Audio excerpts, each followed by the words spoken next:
Class 9 की exercise 13.6 का question number 3 है हमारे सामने, जिसमें कह रहा है ए soft drink is available in 2 packets. एक सॉफ्ट ड्रिंक है हमारी जो 2 पैकेट्स में मिलती है। एक है tin can with A rectangular base, एक कैन है हमारी जिसका बेस कैसा है, रेक्टेंगुलर बेस है। ठीक है, तो अगर किसी भी रेक्टेंगुलर बेस होता है तो वो हमारा अगर 3D फिगर है तो वो क्या होगा, क्यूबॉइड, जिसकी लेंथ हमें गिवन है 5 सेंटीमीटर, विड्थ है 4 centimetre, having a height of 15 centimetre. ठीक है, लेंथ, ब्रेथ और हाइट गिवन है हमें। ठीक है, और क्या दे रखा है हमें सेकंड में, ये प्लास्टिक सिलेंडर, एक सिलेंडर है विथ सर्कुलर बेस, जिसका बेस कैसा है, सर्कुलर, जिसका डायमीटर दे रखा है हमें 7 सेंटीमीटर एंड हाइट दे रखी है हमें 10 सेंटीमीटर। तो हमें बताना है कि which container have greater capacity.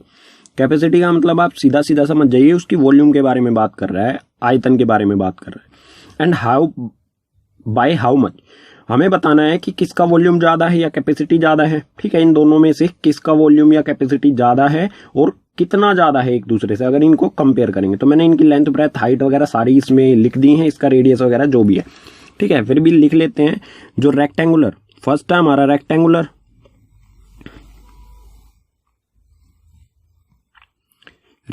या फिर हमारा क्यूबॉइड है, तो उसका सबसे पहले वॉल्यूम निकाल लेते हैं। तो इसका वॉल्यूम हो जाएगा हमारा वॉल्यूम इक्वल्स टू LBH, और L हमारा यहाँ पे क्या है।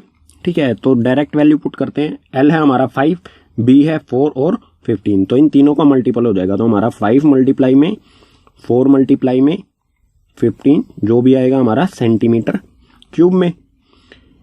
तो मल्टीप्लाई कर लेते हैं, 5 4 जा 20 एंड 20 15 जा 300। ठीक है, 300 सेंटीमीटर क्यूब। फर्स्ट का वॉल्यूम तो आ गया हमारा इतना। इसी तरह हमें सेकंड का वॉल्यूम निकाल लेना है। सेकंड हमारा कैसा है, सिलिंड्रिकल है। ठीक है, तो सिलिंड्रिकल, इसका डायमीटर है 7, तो D इक्वल्स टू 7।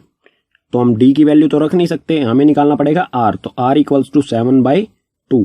ठीक है, रेडियस क्या होता है, डायमीटर बाई 2, डायमीटर की वैल्यू 7 डिवाइड बाई 2। तो इसी को एज इट इज फॉर्मूले में रख देंगे। ठीक है, तो वॉल्यूम ऑफ सिलिंड्रिकल,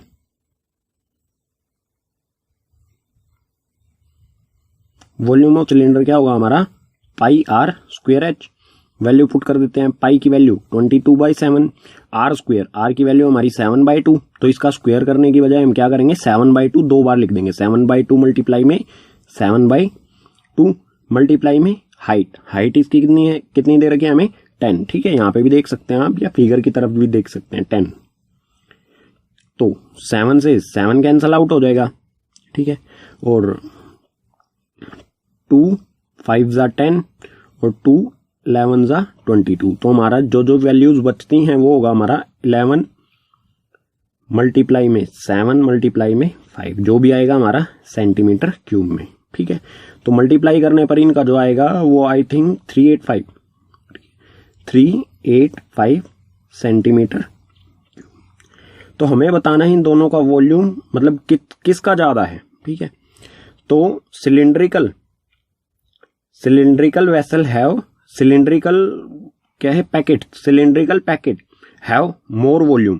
ठीक है, तो हमारा आंसर जो होगा वो क्या होगा हमारा, सिलिंड्रिकल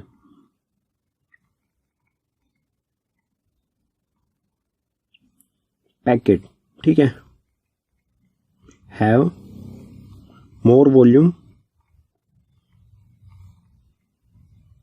देन क्यूबॉइडल या फिर हम रेक्टेंगल लिख सकते हैं। ठीक है, जो भी है ये गलत होगी स्पेलिंग। ठीक है, यहां पर क्यूबॉइडल आ जाएगा। और हमें ये भी बताना है कि बाय हाउ मच, कितनी ज्यादा है। तो क्या करेंगे हम, कितना ज्यादा है, बड़ी वैल्यू जो हमारा बड़ा वॉल्यूम है उसमें से छोटे को माइनस कर देंगे। तो कितना ज्यादा है, 385 सेंटीमीटर क्यूब माइनस में 300 क्यूब। तो माइनस करेंगे तो आ जाएगा हमारा 85 सेंटीमीटर क्यूब ज्यादा है। ठीक है, तो हमारे यही आंसर होंगे, ये और कितना ज्यादा है पूछे तो 85 सेंटीमीटर मोर देन रेक्टेंगुलर। ठीक है।